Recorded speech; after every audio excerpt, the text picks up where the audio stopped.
Hai Teknosa, selamat datang di tahun 2026 dan semoga di tahun ini kita semuanya sehat jasmani, sehat rohani, dan sehat ekonomi, amin. Oke, kalau ditanya smartphone paling recommended di kelas 4 jutaan sampai hari ini, saya yakin sebagian besar orang bakalan setuju kalau jawabannya adalah Poco X7 Pro. Dengan harga yang ditawarin, smartphone ini punya sesuatu yang komplit banget, mulai dari SoC powerful, memori gede, layar cakep, sampai kamera yang lumayan oke. Loh, baru di awal-awal video udah main muji-muji aja bang. Nah, disclaimer dulu. Unit Poco X7 Pro yang saya beli ini pakai duit sendiri tanpa campur tangan pihak manapun termasuk Poco Indonesia. Sebelum berganti tahun, ternyata Poco X7 Pro region Indonesia udah dikasih update HyperOS versi 3 terbaru dengan basis Android 16 sekaligus jadi update OS perdana dari total 3 kali OS update yang dijanjiin sama Poco sampai nanti di Android 18. Kebetulan karena smartphone ini emang sehari-harinya saya pakai barengan HP lain dengan UI yang berbeda, makanya saya bisa bilang kalau HyperOS 3 sangat recommended. So, buat teman-teman yang mungkin masih maju mundur, ada baiknya tonton videonya sampai habis dan jangan lupa supportnya nanti di akhir video. Oke, kalau dilihat dari besaran file update-nya, HyperOS 3 emang lumayan gede karena besaran size-nya nyaris sampai 7 GB. Tapi secara garis besar, perubahan desain dan layoutnya bukan yang drastis banget sampai ngerubahnya jadi total new looks. Desain icon-icon di status bar atas sekarang kelihatan lebih bersih, dinamis, dan lebih mudah dibaca. Bentuk dan susunan icon di control centernya sama sekali nggak dirubah. Tapi sekarang permainan warnanya jadi lebih cantik dengan perpaduan warna merah, kuning, hijau, biru, dan ungu. Ini bikin kelihatan lebih colorful, apalagi tuningan animasinya bikin pergerakan lebih smooth dan lebih natural. Warna-warna di home screen dan app drawer juga kelihatan lebih keluar.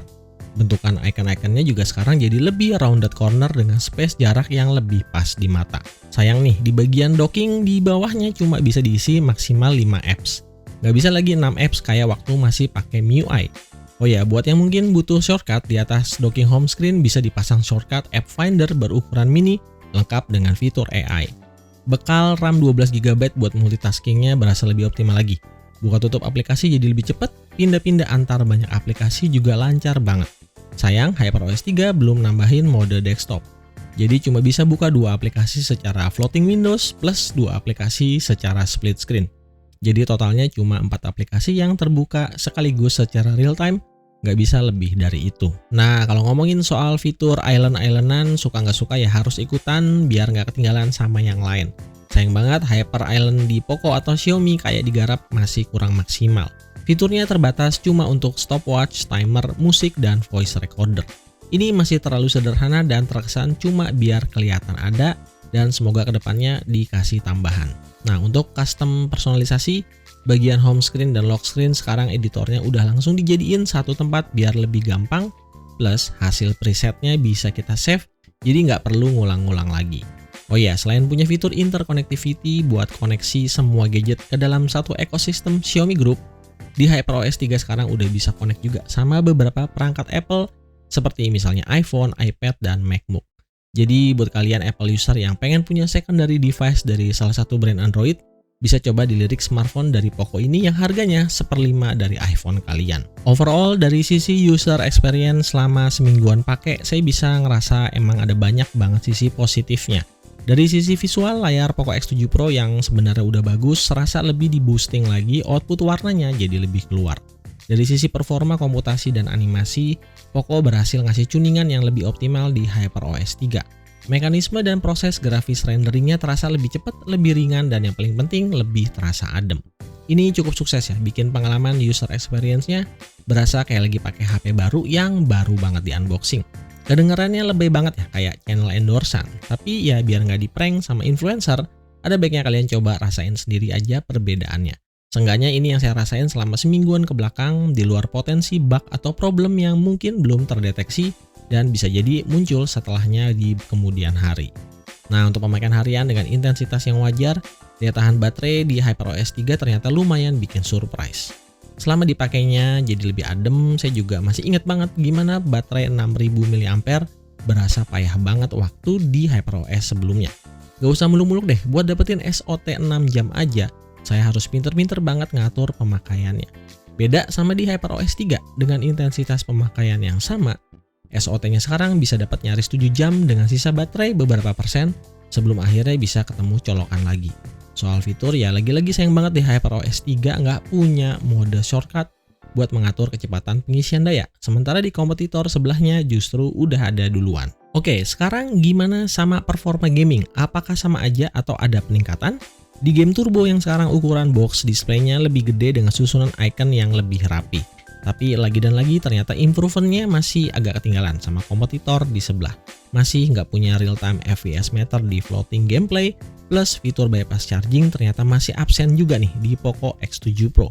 Padahal fitur ini udah jadi hal standar buat smartphone masa kini dan bukan lagi sebuah fitur yang spesial. Terlepas dari dua kekurangannya tadi, mainin banyak game di settingan rata kanan sebenarnya bukan jadi masalah yang terlalu berat ya untuk Dimensity 8400 Ultra yang punya skor Antutu 11 nyaris 2 juta poin. Salah satu buktinya adalah performa gameplay di Mobile Legends yang bisa maksimal banget.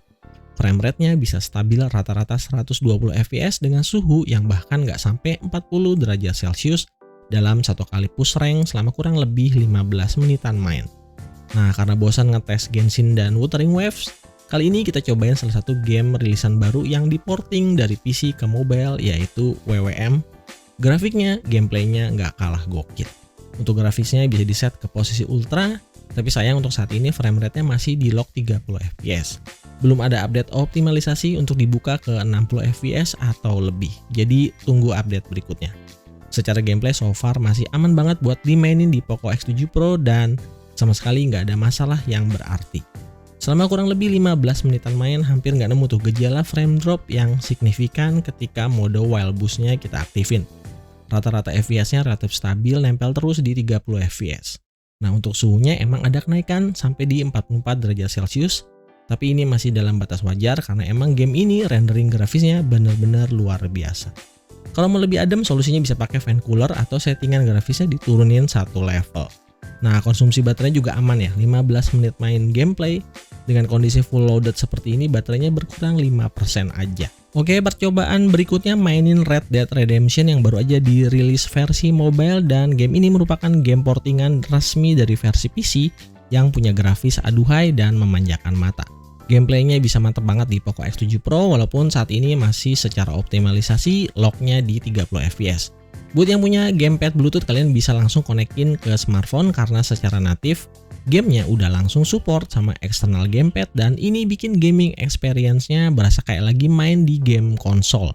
Gak perlu ribet-ribet lagi deh setting-setting buat emulator yang kadang-kadang gak stabil. Oke, ke sisi kamera mungkin gak akan terlalu banyak kena polesan karena kamera dari grupnya Xiaomi, terutama yang kelas mid-range, penyakitnya masih sama.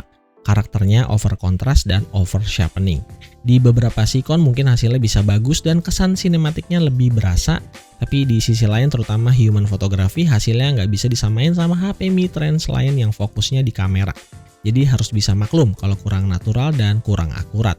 Di beberapa sikon yang cukup menantang, processing kameranya juga terkadang masih suka fail mendeteksi scene yang ditangkap. Sekedar tips aja, kalian bisa matiin fitur AI kamera supaya image processingnya jadi nggak terlalu agresif.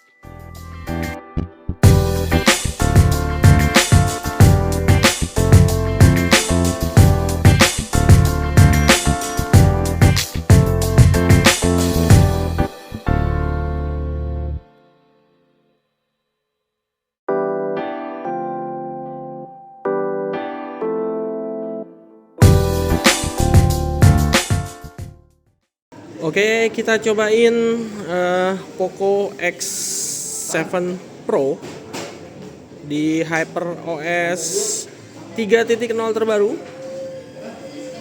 Hasilnya kayak gini. 4K 60 fps stabil ya. Cuman ya dia belum bisa pindah-pindah lensa. Tapi segini sih udah cukup oke ya.